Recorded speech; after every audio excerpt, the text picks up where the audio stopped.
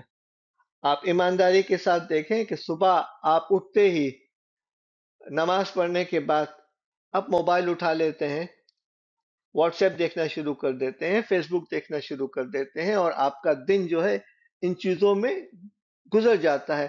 یہ ویسے ہی ہے کہ سمندر پہ آپ جاتے ہیں ساحل پر اور آپ آگے بڑھتے رہتے ہیں، اس لیے کہ اس مٹی میں چلنا آپ کے لیے آسان لگتا ہے، اور یہ مٹی نہیں ہے، یہ دلدل ہے، اور آپ پھنستے ہوئے چلے جاتے ہیں۔ آپ یقین کیجئے دن کے 3 گھنٹے بھی اگر آپ لگا دیتے ہیں تو 1/8 یعنی 12.5% ٹائم آپ کا اس میں چلا گیا۔ حالانکہ اگر 12.5% میں کہہ رہا ہوں تو وہ بھی صحیح نہیں ہے، اس لیے کہ آپ 8 گھنٹے اگر سوتے ہیں تو 16 گھنٹے میں سے اگر 3 سے 4 گھنٹے آپ کے نکل گئے تو 25% ٹائم آپ کا سوشل میڈیا پہ چلا جاتا ہے۔ تو آپ سوشل میڈیا کے لیے ٹائم مختص کر دیں کہ مجھے تھکے ہوئے اس وقت کے اندر 10 منٹ یا 15 منٹ سوشل میڈیا دیکھنا ہے اور اس سے زیادہ نہیں دیکھنا۔ پھر اپنے پاس ایک واضح ایجنڈا اور توقعات رکھیں کہ ہاں مجھے یہ چیز کرنی ہے، آج کے دن یہ کام کرنے ہیں۔ آپ کے موبائل پہ جو ہے وہ ٹو ڈو لسٹ بنی ہوئی ہو، آپ کے اس جگہ پر ایک ٹو ڈو لسٹ بنی ہوئی ہو اور آپ اس پہ کام کر رہے ہیں، اور پھر آپ توجہ بڑھانے والی ورک سپیس بنانے کی کوشش کریں جہاں رکاوٹیں نہ ہوں اور ڈسٹریکشن کے بلاکس ہوں۔ آپ کے لیپ ٹاپ پہ آپ کام کر رہے ہیں اور وہاں پر نوٹیفیکیشن آ رہے ہیں تو آپ اپنے آپ کو خود ہی دعوت دے رہے ہیں کہ آپ بیل مجھے مار، آپ اپنے آپ کو بچانے کی کوشش کیجئے، ورنہ آپ اپنے آپ کو مشکلات میں ڈالنے کی کوشش کر رہے ہیں۔ 8ویں تجویز یہ ہے کہ جو دور جدید کے ٹولز ہیں، آٹومیشن ہیں اور ڈیجیٹل چیزیں ہیں، ان کو آپ سیکھیں اور استعمال کریں۔ ہم اور آپ کیا کرتے ہیں، جیسے ہی موبائل فون ہمارے پاس آیا، کوئی نیا فون آیا، ہم نے اس کو سیکھنے کی کوشش نہیں کی، ہم نے مینول نہیں پڑھا اور ہم نے خود ٹک ٹک شروع کر دی۔ آپ یقین جانیے کہ ان موبائل فونز کے اندر جو پوٹینشیل ہے اور جو کیپیبلٹیز ہیں، اس کا شاید ہم 20% بھی استعمال نہیں کر رہے ہوتے۔ تو انہیں لرن کرنے کی کوشش کریں، انہیں سیکھنے کی کوشش کریں، انہیں گوگل کرنے کی کوشش کریں۔ تو ٹاسک مینیجر اور پلانرز کا بھرپور فائدہ اٹھائیے، دہرائے جانے والے کاموں کو آٹومیٹ کیجئے، یعنی ای میل کا جواب اگر ایک ہی قسم کے جواب دینے ہیں تو اس کی ٹیمپلیٹ بنا لیں اور اس کے اندر جو چیزیں چینج کرنی ہے اس کو ہائی لائٹ کر کے رکھ دیں، کاپی پیسٹ کریں، ہائی لائٹ کو آپ چینج کریں اور اس کو آگے بڑھا دیں۔ اسی انداز سے اپنی چیزوں کو اور کاموں کو اور معاملات کو جو ہے کلاؤڈ اسٹوریج کے ذریعے سے استعمال کرنے کی کوشش کریں۔ پھر آپ اس بات کی کوشش کریں کہ ہر چیز کی ایک جگہ ہو اور ہر چیز اپنی جگہ پر ہو، اور یہ کام آپ دیکھیں کہ کچن کے اندر ہماری خواتین کتنے بہتر طریقے سے کرتی ہیں کہ ان کے ہاں ترتیب کیا ہوتی ہے۔ پھر آپ اس بات کی بھی کوشش کریں کہ جو کام مکمل کر لیں اسے آپ پھر اپنی جگہ سے ان تمام چیزوں کو ہٹا دیں جو اس کام کو کرنے کے لیے ضروری تھی۔ جیسے کنسٹرکشن کے بعد تمام چیزوں کو کلین کیا جاتا ہے، اسی انداز سے گھروں کے اندر کھانے کے بعد تمام چیزیں کلین ہو جاتی ہیں۔ تو اسے سیکھنے کی اور لرن کرنے کی کوشش کریں۔ اب آئیے مینجمنٹ کی 3 اہم ٹرمز کی طرف جو ہمارے لیے بہت اہم ہیں۔ یعنی کاموں کی درجہ بندی کرنا. یہ ہم پہلے بتا چکے ہیں کہ کاموں کی درجہ بندی کیسی ہوتی ہے، یعنی important and urgent Eisenhower grid کے ذریعے سے، یا پرائرٹیز کی طریقے سے ABC کر کے. اور پھر اس کی کاموں کی درجہ بندی کرنے کے بعد آپ کوشش کریں کہ اس کو باقاعدگی سے ریویو کریں، یعنی اس کا جائزہ لیتے رہیں. اسے ہم احتساب بھی کہتے ہیں کہ ہم کتنا آگے بڑھے ہیں.